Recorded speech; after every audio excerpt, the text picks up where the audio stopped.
Alguien dijo que cuando no hay madre hay desmadre y por eso nosotros necesitamos de María, nuestra madre, aquella que ordena nuestra vida, aquella que es capaz de acogernos en nuestra pequeñez y acompañarnos para que el plan de Dios se complete en nosotros. Te invito a reflexionar en María como la protagonista de los últimos tiempos.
La Virgen María, protagonista de los últimos tiempos. ¿A qué me refiero con los últimos tiempos?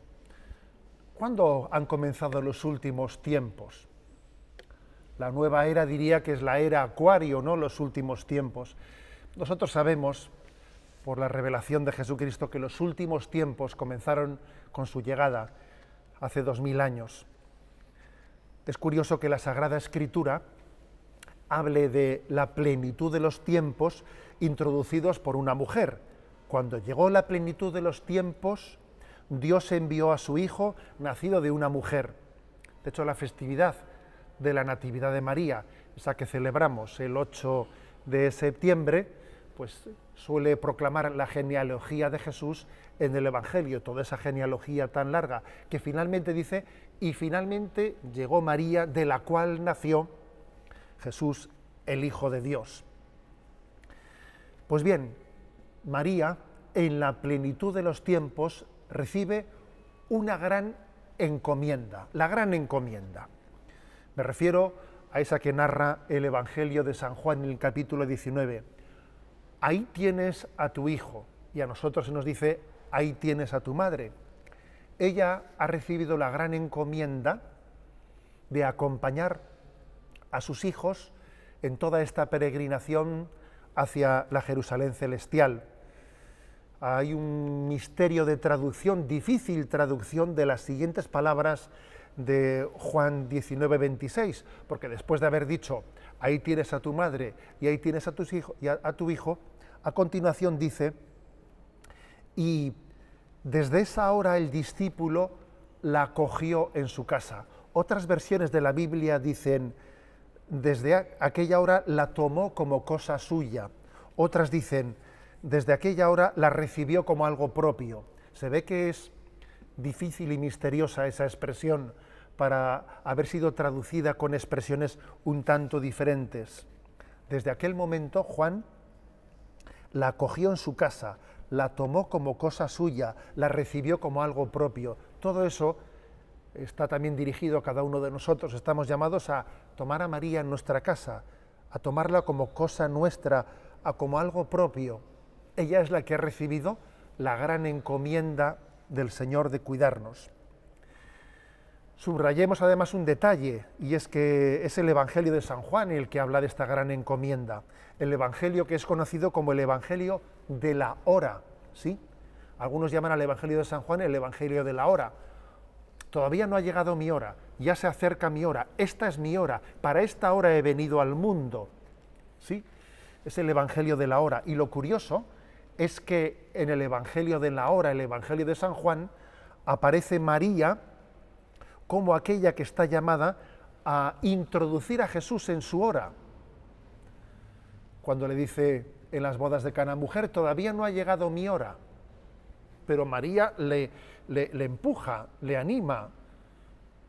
le fuerza, podríamos decir, ¿no?, a que se comience la hora de hacer sus signos. Estamos pues en la hora de María. Sí, estamos en la hora de María porque es ella la que capitanea la nueva evangelización. Después de Pentecostés ha comenzado la hora de María. La hora de María, después de que Jesús llegase a su hora, la hora de Jesús fue entregar su vida al Padre por la salvación de todos nosotros. Después de Pentecostés ha llegado la hora de María, la hora en la que ella capitanea la nueva evangelización. Y esto además tiene lugar como una prolongación de la dinámica de la encarnación. Dios quiso llevar a cabo la redención no desde lo alto, no desde la lejanía, sino descendiendo hasta nosotros, compartiendo nuestras circunstancias, tomando nuestra carne humana. La Iglesia, pues, ha reflexionado desde esta dinámica de la encarnación como lo que no ha sido asumido, no ha sido redimido. Dios quiso asumir nuestras circunstancias humanas, nuestra carne humana, para poder redimirla. Es el estilo de Dios de hacer las cosas, de la encarnación, de acercarse hasta nosotros. Pues ese mismo estilo es el que María ha prolongado después de Pentecostés. Cuando María tiene tantas advocaciones en todas las culturas, y se hace mestiza con los indios, y se hace negra con los africanos, y se hace oriental con los chinos, en el fondo María está haciendo lo mismo que hizo Dios en la encarnación, acercarse a nosotros, hablar nuestro propio lenguaje. Como diría San Pablo, ¿quién llora sin que yo no llore con él? ¿Quién ríe sin que yo no ría con él? María sigue el estilo de Dios de la encarnación, del acercamiento a nosotros. Permitidme que desarrolle brevemente, para que entendamos lo que es la figura de María y el porqué de sus apariciones, el porqué de sus intervenciones en la historia, permitidme que desarrolle brevemente lo que es el concepto de revelación. La Iglesia distingue tres conceptos de revelación. Una es la revelación pública, que es propiamente la revelación con mayúsculas, el depósito de la fe que la Iglesia ha recibido. Jesucristo es el revelador del Padre.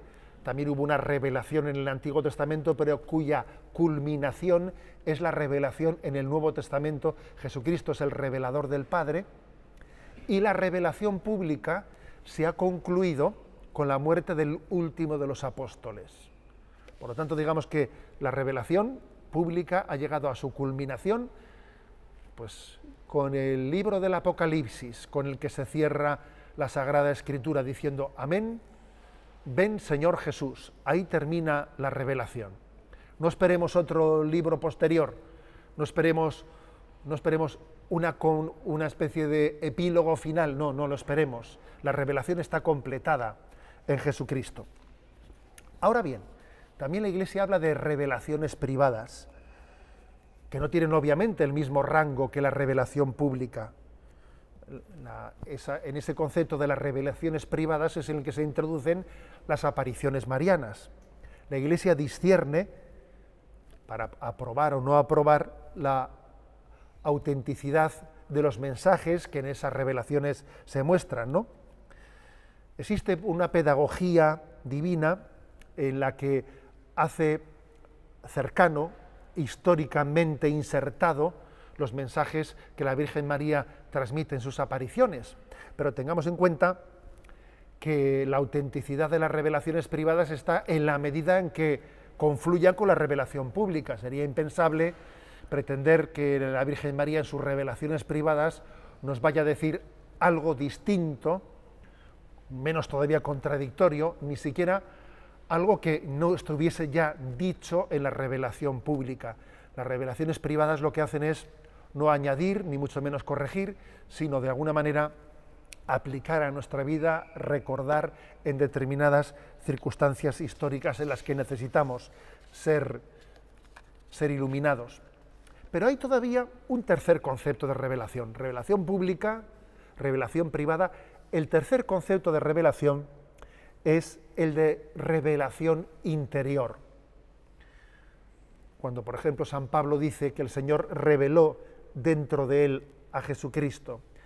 Y este don de la revelación interior, de descubrirnos interiormente, que es lo que el San Ignacio de Loyola dice, básicamente el conocimiento interno del amor de Cristo, esa revelación interior, no solo conocer en unos conceptos racionales, sino tener la luz interior de conocer el amor de Dios, ese es un don que le ha sido otorgado especialmente a María.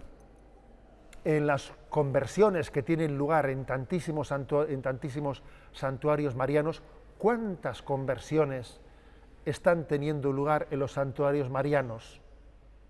Que son lugares en los que María tiene una estrategia de acercamiento de las almas alejadas para llamarlas a la conversión. No hace mucho fallecía René Laurentin, un gran mariólogo de la Iglesia Católica, y René Laurentin decía él que en tiempos de secularización, en muchos lugares, las parroquias se han vaciado, y sin embargo, mientras que se vaciaban las parroquias, María tenía la estrategia de llevar esas almas alejadas a los santuarios marianos para tener allí un lugar de conversión y después poderles llevar de nuevo a las comunidades parroquiales. Sí, María asiste al parto de las conversiones, porque toda conversión es un parto, es un nacer a una vida nueva, y María ha recibido la gran encomienda, y la gran encomienda es asistir a ese parto. ¿Acaso María no estuvo no únicamente en ese parto milagroso del nacimiento de Jesús, sino también asistió al parto doloroso de la muerte de su hijo y su entrega al Padre? Si tuvo un parto virginal, tuvo también otro parto doloroso, que fue el de la muerte de su hijo. Y también María asiste al parto también doloroso de nuestra conversión. Las revelaciones privadas, tal y como la Iglesia las ha discernido, pues obviamente todos somos conscientes de que la Iglesia, por su estilo, por su forma de ser, quiere ser discreta y prudente en ese ejercicio del discernimiento de las revelaciones privadas. Es cierto que tenemos mucha más noticia de los últimos siglos que de los primeros siglos. De los primeros siglos, del primer milenio de la vida de la Iglesia, tenemos poco conocimiento de posibles revelaciones privadas que hubiesen acontecido. Fue en el año 1512, cuando en el Quinto Concilio de Letrán se discernió que fuese el Papa el que realizase el discernimiento de la autenticidad de unas apariciones, o más bien habría que decir de la autenticidad de los mensajes que se ofrecen en unas apariciones. Fue en ese momento, 1512, cuando se decide que el Papa realice ese discernimiento. Y a partir de ahí, hay que decir que han sido, si no me equivoco, 29 las revelaciones privadas, las revelaciones privadas de María que han sido aprobadas por la Iglesia, 29. La primera de ellas, en el momento, según su acontecimiento cronológico, fue la de la Virgen del Pilar, en el siglo I, estando todavía María en carne mortal en esta vida, cuando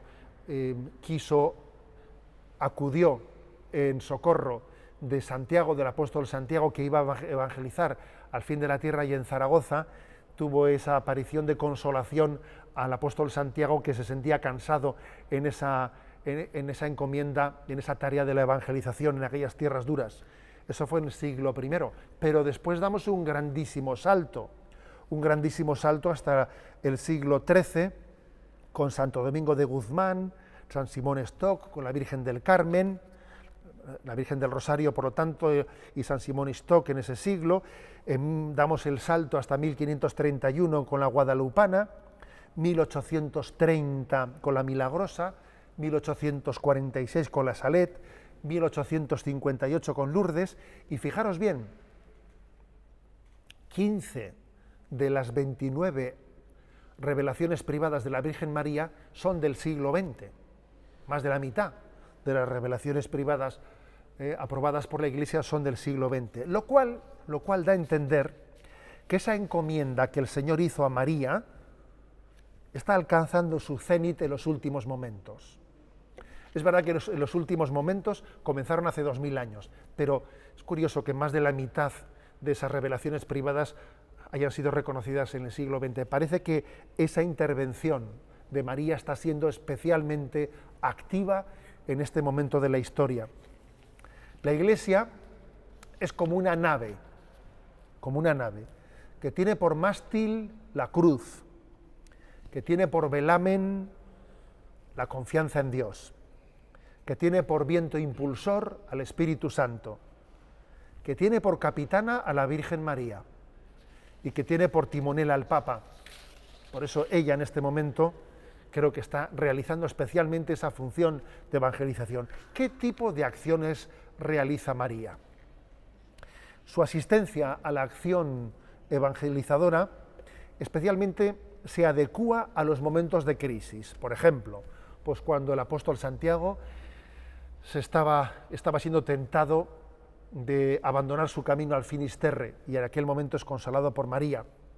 Cuando, por ejemplo, en Guadalupe existe el riesgo de que la nueva fe no cuajase la evangelización en su transmisión a los indígenas, porque los indígenas veían a aquellos conquistadores, les veían con una distancia y una dificultad de confianza en ellos muy notoria, muy grande, ¿no?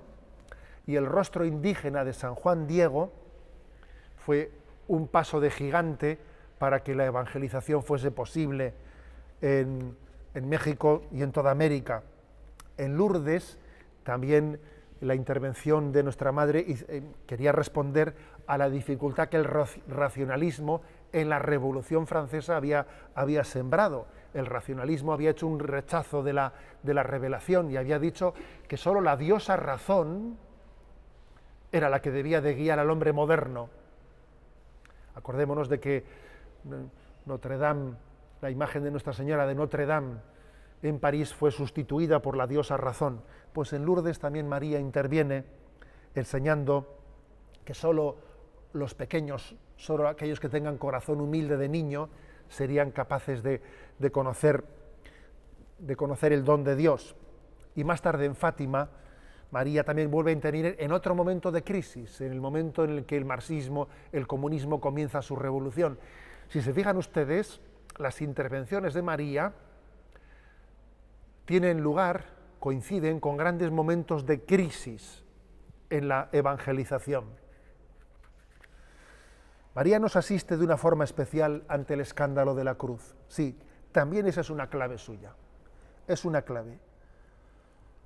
¿Hay alguien entre ustedes que no tenga marcada su vida por la cruz? Me parece que no ha levantado ninguno la mano, me parece que no. Todos tenemos también en nuestra vida la marca de la cruz, sin duda alguna. Y Jesús actúa ante la cruz de dos maneras. Jesús realizó milagros, sanó enfermos, incluso resucitó a algunos muertos, hizo el signo de los milagros como una pregustación de lo que es la vida eterna, pero tengámoslo claro, la mayoría de los enfermos en tiempos de Jesús se quedaron sin sanar y la mayoría de los muertos pues no resucitaron. Incluso los que Jesús sanó, al cabo de unos años volverían a morir. Lázaro, que fue resucitado, moriría más tarde, y no estuvo Jesús en el segundo momento para preservarle de la muerte. Con lo cual Jesús no solo vino aquí para liberarnos del sufrimiento, sino Jesús vino para vencer el mal a través de un gran milagro, el milagro de que el sufrimiento que era consecuencia del pecado fuese integrado como un instrumento de salvación. El gran milagro de Jesucristo es que el sufrimiento que viene como consecuencia del pecado se convierta en instrumento de Dios para vencer al pecado. Y eso que hizo Jesucristo es lo que hace María. María está continuamente atendiendo a las súplicas de tantas personas que sufren y recurren a María y recurren a María. En los momentos uno ve las ermitas, las velas, cada una de las velas muchas veces tienen un sufrimiento detrás de ellas. María atiende esas súplicas, a muchísimas de ellas está aliviando sus sufrimientos, pero al mismo tiempo, no lo olvidemos, al mismo tiempo está ayudándonos a abrazar la cruz. Sí, María nos está enseñando que nuestras cruces son también instrumento de santificación y tenemos que aprender a abrazarlas en la fe y en la confianza. María ha venido también, yo creo que con una finalidad muy concreta, y lo digo especialmente a la generación presente, que tiene una gran herida de falta de autoestima. Nuestra generación se caracteriza por arrastrar una gran herida afectiva, la falta de autoestima. Ella ha venido para que nos sepamos amados de Dios. ¿Saben ustedes qué significa, cuál es la etimología del nombre de María? No es fácil esa etimología, porque la primera vez que aparece el nombre de María aparece cuando el pueblo de Israel estaba desterrado en Egipto, con lo cual el origen de la palabra María puede tener una mezcla egipcia y hebrea, pero según los entendidos, la etimología más posible de ese nombre tan bello de María significa amada de Yahvé. María ha venido para que en esa herida nuestra, de nuestra falta de autoestima, en ese no querernos a nosotros mismos, en ese no aceptarnos con nuestras limitaciones, descubramos que antes que nada somos queridos de Dios. Y si Dios nos ama, no tenemos derecho a despreciarnos a nosotros mismos. No tenemos derecho a tener esa especie de complejo de orfandad espiritual. No somos huérfanos. No tenemos derecho a tener ese complejo de huérfano, no, porque Dios es nuestro Padre y porque María ha venido a recordárnoslo. Y finalmente María ha venido para pisar la cabeza de Satanás, ¿sí? Tiene ese cometido. A veces en la historia el mal se refleja de una manera especialmente fuerte. A veces parece que el mal es indisimulado. Es como si al demonio a veces también se le pasase la rosca.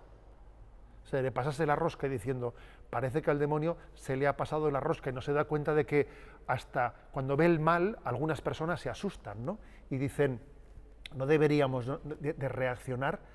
A veces hay personas que creen antes en el demonio que en Dios, porque ven el mal de una manera tan patente que desde el mal se hacen la pregunta, ¿hay una respuesta frente a este mal? Pues sí que la hay, sí que la hay. Dios tiene una providencia para aplastar la cabeza de esa serpiente, que es la pureza inmaculada de María, la única capaz de arrastrar esa serpiente. Me van a permitir que concluya contándoles una anécdota de mi vida, que creo que es iluminadora. Recuerdo que estando yo en mi adolescencia, pues en el pueblo natal de mi madre, que es un pueblo pues en medio del campo, en medio de los caseríos, pues el hermano mayor suyo, que ya ha fallecido, me invitó a que le acompañase a una borda, a un lugar alejado, para asistir pues, a una vaca que era primeriza, asistir al parto de su ternero. Acudimos allí y el parto fue difícil. No ocurre eso así con mucha frecuencia en la naturaleza, pero el parto fue difícil y aquel ternero, cuando nació, no era reconocido por su madre. La madre no reconocía al ternero, no se acercaba a darle de mamar, no se acercaba a limpiarle, lo ignoraba. Y recuerdo que mi tío me dijo, pues este ternero se va a morir aquí porque no tenemos a dónde llevarle y si la madre no la atiende no va a poder sobrevivir. Y me dijo, espera un momento, quédate aquí dentro de esta borda y fue a un caserío vecino y trajo un perro atado por una cadena, un perro, verdaderamente un perro furioso, un perro de esos que le asustaba a un jovencito, como era yo entonces, cuyos ladridos casi me acongojaban. Atado por una cadena, lo introdujo dentro de aquella borda donde estaba el ternero recién nacido, que no podía levantarse todavía, lo ató a un poste y el perro se lanzaba contra aquel ternero, parecía no llegaba por motivo de la cadena, se lanzaba y se lanzaba, parecía que quería devorarlo. La vaca, la madre de aquel ternero, estaba nerviosísima y en primer momento huyó, pero cuando escuchaba los ladridos retornó y nerviosa no sabía qué hacer y de repente empezó a acometer aquella vaca con sus cuernos, empezó a acometerle al perro, lo levantó hacia lo alto y acto seguido se acercó a su ternero y empezó a lamerle y a darle de mamar. Yo me quedé impresionado, ¿no?, de cómo aquel perro había sido capaz de suscitar el instinto de maternidad de aquella vaca que no reconocía a su ternero. Me quedé impresionado. Y recuerdo que le pregunté a nuestro difunto tío, ¿a ti te había explicado esto alguien? Y me dijo, no, se me ha ocurrido. Y esa anécdota, les puedo asegurar a ustedes que la he recordado muchas veces en la vida, porque he visto que a veces el mal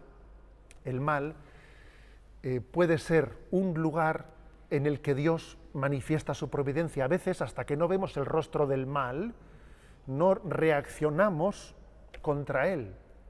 Y María también es la que aplasta la cabeza de Satanás y la que asiste a aquellas personas que están especialmente acongojadas por el mal y reciben como una ayuda materna para reaccionar en ese momento de la vida, ¿no?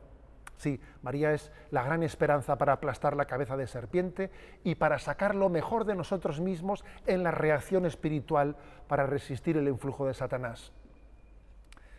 De hecho, queridos hermanos, cuando Benedicto XVI explicó en su momento el tercer secreto de Fátima, dijo él que había un gran misterio, ¿no? El misterio de que se escondía de cómo la acción de María era capaz, por su intercesión, de cambiar la propia historia.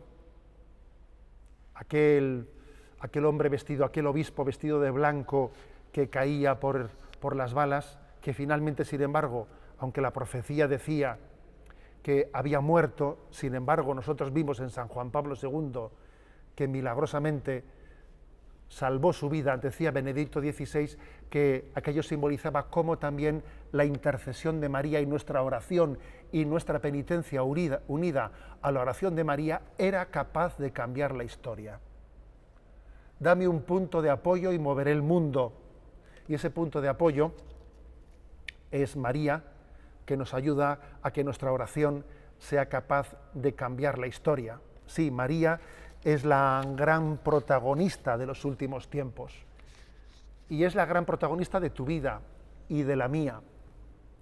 María está acompañándonos porque recibió la gran encomienda de cuidar de nuestra vida espiritual y todavía ese empeño, esa encomienda que ha hecho, todavía está sin concluir hasta el momento de la hora de nuestra muerte. ¿Cuántas veces le hemos dicho, ruega por nosotros ahora y en la hora de nuestra muerte? Hasta allí llegará su encomienda. Te invito a poder seguir compartiendo los siguientes programas. Un saludo.